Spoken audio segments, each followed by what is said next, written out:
नमस्कार, मैं हूं सत्यपाल और आप देख रहे हैं CWB हिंदी न्यूज।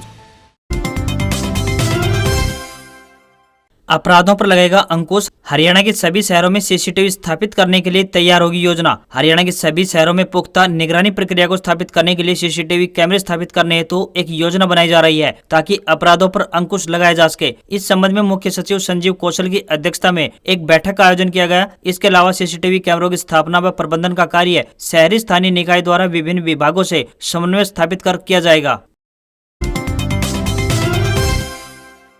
पूर्व मुख्यमंत्री चौधरी ओम प्रकाश चौटाला बोले, ED, CBI और जुडिशरी का दुरुपयोग कर रही है केंद्र सरकार। इनेलो के सुप्रीमो एवं हरियाणा के पूर्व मुख्यमंत्री चौधरी ओम प्रकाश चौटाला ने कहा है कि केंद्र सरकार ED, CBI व जुडिशरी का दुरुपयोग कर रही है। केंद्र सरकार द्वारा इस प्रकार की परिस्थितियों को बदलने के लिए देश में निश्चित तौर पर तीसरे मोर्चे का गठन किया जाएगा। देश के सभी विपक्षी दल मिलकर तीसरे मोर्चे का गठन करेंगे। उन्होंने उक्त शब्द यमुनानगर शहर के मॉडल टाउन स्थित इनेलो के राष्ट्रीय प्रवक्ता अश्विनी दत्ता के निवास स्थान पर पत्रकारों से बातचीत करते हुए कहे।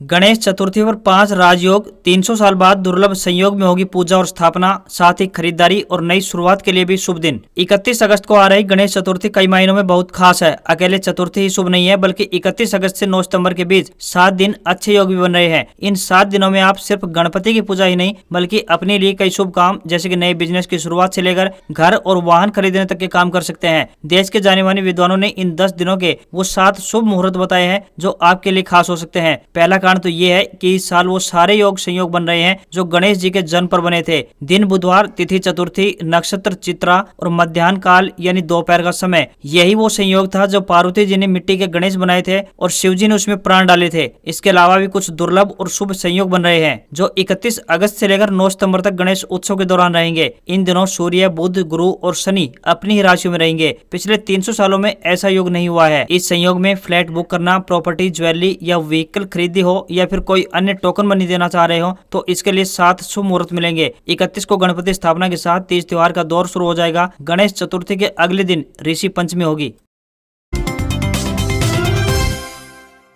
बादल हवा की चाल का मिलेगा ज्यादा सही हाल। पंजाब में 8 और हिमाचल में 2 वेदर सिस्टम लगेंगे। किसानों और पर्यटकों को मिलेगा इसका सीधा फायदा। मौसम विभाग की भविष्यवाणी का अक्सर सोशल मीडिया पर मजाक उड़ता है। कारण यह है कि मौसम विभाग के भारी बारिश बताने के बावजूद इलाके में तेज हवा चलने के कारण बादल उड़ जाते हैं या धूप छाई रहती है। विभाग का दावा है कि अब ऐसा नहीं होगा क्योंकि पंजाब, चंडीगढ़ और हरियाणा में ऑटोमेटिक वेदर सिस्टम लगाए जा रहे हैं। विभाग पंजाब, हरियाणा और चंडीगढ़ में हर कोने की रिपोर्ट लेने के लिए 13 नए ऑटोमेटिक वेदर सिस्टम लगाने जा रहा है। पंजाब में 8, हरियाणा में 4 व चंडीगढ़ में 1 ऑटोमेटिक वेदर सिस्टम लगेगा। इसके अलावा बारिश, हवा और तापमान की ताजा और सटीक जानकारी ऑटोमेटिक मिलेगी। इस सिस्टम से किसानों और पर्यटकों को सीधा लाभ होगा। हरियाणा की बात करें तो यमुनानगर, चरखी दादरी, पलवल व गुरुग्राम में 1-1 ऑटोमेटिक वेदर सिस्टम लगेंगे। रेवाड़ी के 10 टीचर्स होंगे सम्मानित। 5 सितंबर को राज्य शिक्षक पुरस्कार में 1 लाख रुपए कैश और अवार्ड मिलेगा। DC ने दी बधाई। हरियाणा सरकार ने राज्य शिक्षक पुरस्कार 2022 की घोषणा कर दी है। इस पुरस्कार के लिए प्रदेश भर में 47 शिक्षकों का चयन किया गया है, जिनमें रेवाड़ी जिले के 10 शिक्षक शामिल हैं। इन शिक्षकों को सरकार की ओर से 1 लाख रुपए कैश प्राइज, मेडल, प्रमाण पत्र तथा 2 एडवांस वेतन वृद्धि के साथ DA दिया जाएगा। DC अशोक कुमार गर्ग ने राज्य शिक्षक पुरस्कार के लिए चयनित शिक्षकों को हार्दिक शुभकामनाएं देते हुए उनके उज्जवल भविष्य की कामना की है और भविष्य में भी कड़ी मेहनत व लगन से जिले का नाम रोशन करने के लिए प्रोत्साहित किया है। बता दें कि रेवाड़ी जिले से G++ तुर्कियावाद से नरेंद्र सिंह, G++ मोतला कला से सत्यपाल, G++ जटसाण से डॉक्टर हरिप्रकाश, G++ डहीना से सत्यपाल सिंह, G++ 2541 से रेणु वर्मा, G++ ततारपुर ईस्ट मुरार से विजेंद्र सिंह, GHS लाला से समता यादव, GPS बोतवास बोंदू से रवि प्रकाश, GPS अलावलपुर से सुनील कुमार तथा GPS नारायणपुर से पूनम यादव का चयन किया गया है। प्रदेश के 47 टीचर्स का स्टेट अवार्ड के लिए चयन किया गया है, जिनमें रेवाड़ी जिले से सर्वाधिक यानी 10 टीचर्स के नाम शामिल हैं।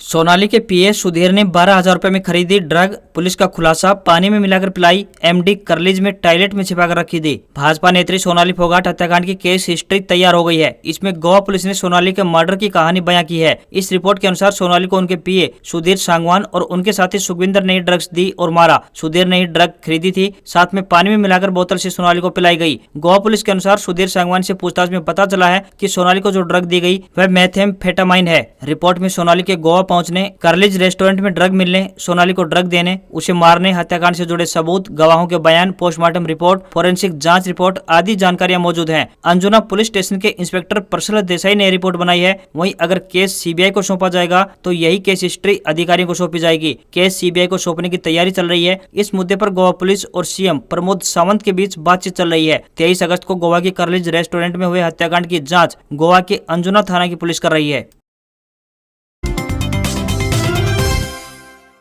गोवा के डीजीपी जसपाल सिंह के अनुसार सुधीर और सुखविंदर ने कबूल किया है कि उन्होंने 22 अगस्त की रात सोनाली को जबरदस्ती ड्रग दी, उन्हें पानी में मिलाकर मेथेफेटामाइन केमिकल दिया। ड्रग की ओवरडोज से सोनाली की तबीयत बिगड़ी तो दोनों उन्हें वॉशरूम ले गए। वहां सोनाली को उल्टियां लगी। कुछ देर में वापस आकर डांस करने लगी। 4:30 बजे के करीब फिर टॉयलेट ले गए, लेकिन वह खुद चल नहीं पा रही थी, नहीं खड़ी हो पा रही थी। सुधीर सुखविंदर उसे लेकर गए तो वह टॉयलेट में ही सो गई। वे दोनों वहीं बैठे रहे। सुबह दोनों पहले सोनाली को पार्किंग एरिया ले गए, वहां से ग्रैंड लियोटी रिजॉर्ट लाए। हालात बिगड़ते देखकर अस्पताल ले गए, जहां सोनाली को मृत घोषित कर दिया गया। भिवानी में ओपी चौटाला के दौरे को लेकर बैठक, ओम प्रकाश गोरा बोले बीजेपी कांग्रेसियों को ईडी का डर दिखाकर कर रही शामिल। हरियाणा के भिवानी में आईएनएलडी के जिला प्रधान ओम प्रकाश गोरा ने कहा कि भाजपा ईडी व सीबीआई का डर दिखाकर कांग्रेस के स्वार्थी नेताओं को अपने में शामिल कर रही है, जिससे भाजपा अब भाजपा ने रहकर कांग्रेस बन चुकी है। आईएनएलडी के नेता ईडी व सीबीआई से खौफ खाने वाली नहीं है। बता दें कि आईएनएलडी यानी इंडियन नेशनल लोकदल के कार्यालय में पूर्व मुख्यमंत्री ओम प्रकाश चौटाला की 6 सितंबर को आगमन को लेकर कार्यकर्ताओं की बैठक हुई। बैठक में मुख्य तौर पर आईएनएलडी के जिला प्रधान एवं पूर्व विधायक ओम प्रकाश गोरा पहुंचे। बैठक के बाद पत्रकारों से बातचीत में उन्होंने भाजपा सरकार पर एक के बाद एक कई बड़े व गंभीर आरोप लगाए। राजस्थान में 7 दिन बाद फिर एक्टिव होगा मानसून। 4 जिलों में कल हो सकती है बरसात। राजस्थान में मानसून का दौर 7 दिन बाद फिर से एक्टिव होगा। प्रदेश के 4 जिलों में कल बूंदाबांदी होने के आसार हैं। राज्य में अगले 7 दिन तक तेज बरसात के कोई आसार दिखाई नहीं दे रहे हैं। हालांकि इस बीच कहीं कहीं हल्के बादल छाने और बूंदाबांदी हो सकती है। मौसम केंद्र जयपुर के निदेशक ने बताया कि 30 अगस्त को पूर्वी राजस्थान के कोटा संभाग यानी कोटा, झालावाड़, बूंदी, बारां में कहीं कहीं बूंदाबांदी होने की संभावना जताई जा रही है।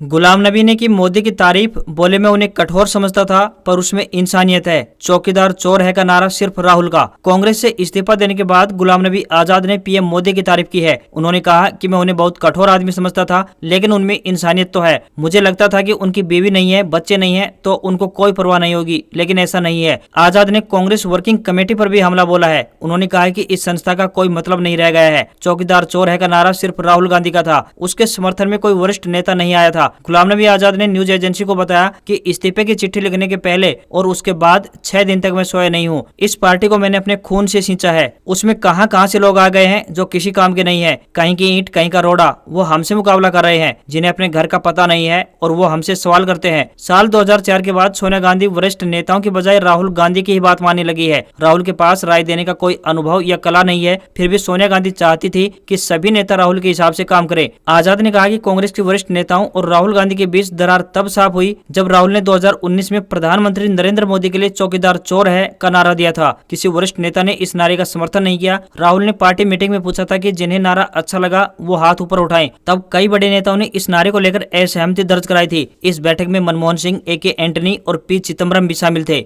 आज खबरों में बस इतना ही। देखते रहिए CWB हिंदी न्यूज। नमस्कार।